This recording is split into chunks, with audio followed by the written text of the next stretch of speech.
स्वामी जगाची माऊली, स्वामी कृपेची साहुली, ऐसी निरंतर माया मी कुठे न पाहिली. श्री स्वामी समर्थ. सर्व मित्रमैत्रिणींचे आपल्या श्री दत्त अनुभूती परिवारामध्ये सहर्ष स्वागत आहे. स्वामींची कृपा तुमच्यावर कायम राहू दे. आज आपण स्वामी भक्त श्री गोपाळ बुवा केळकर लिखित बखरीतील बखर क्रमांक 104 ऐकणार आहोत. पण त्यापूर्वी तुम्हाला एक विनंती करते की आपल्या श्री दत्त अनुभूती या चॅनलला सबस्क्राईब जरूर करा. शेअर, लाईक, कमेंट्स करायला विसरू नका. आणि तुमच्याकडेही दैवी अनुभव असतील तर स्क्रीनवर दिलेल्या नंबरवरती व्हॉट्सअप करा.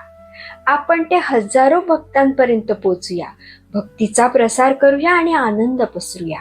श्री स्वामी समर्थ. बखर क्रमांक 104. बापूराव सोलापूरकर. बापूराव म्हणून एक सोलापूरचे राहणारे होते. ते भगवत भक्त होते. बापूराव गाणगापूरला किंवा अक्कलकोटला कोणीही यात्रेकरू भेटल्यास त्याचे आतिथ्य चांगले करीत. एकदा ते अक्कलकोटला जात असताना त्यांच्याबरोबर दुसरे 2 गृहस्थ होते. त्याच्यापैकी एकाचे लग्न झाले नव्हते आणि दुसरा दारिद्र्याने फार पिडला होता. वाटेने जाता जाता पहिला गृहस्थ म्हणाला, स्वामी अवतारी आहेत असे म्हणतात. माझे वय 40 वर्षाचे झाले, पैसे पण पुष्कळ आहेत, पण लग्नच होत नाही. आणि दुसरा म्हणाला, मी शिक्षित आहे हो, पण मला नोकरीच मिळत नाही. पण आपल्या परस्परांची कार्य झाली ना तर स्वामी अवतारी पुरुष आहेत असे आपण मानू.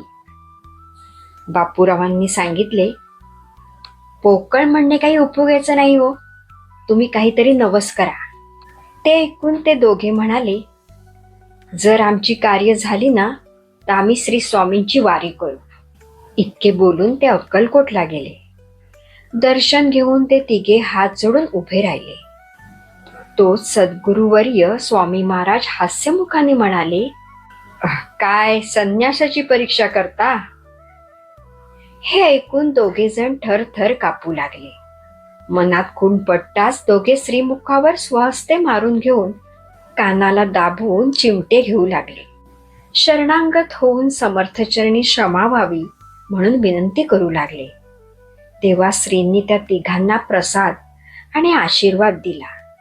नंतर 2-4 दिवस तेथे राहून आपापल्या गावी निघून गेले. 2 महिन्याच्या आत एकाचे लग्न झाले व एकाला उत्तम नोकरी मिळाली. तेव्हापासून ते स्वामीरायांची वारी करत असत. ही स्वामींची अद्भुत लीला आहे. येथे बखर क्रमांक 104 समाप्त होते. श्री स्वामी समर्थ.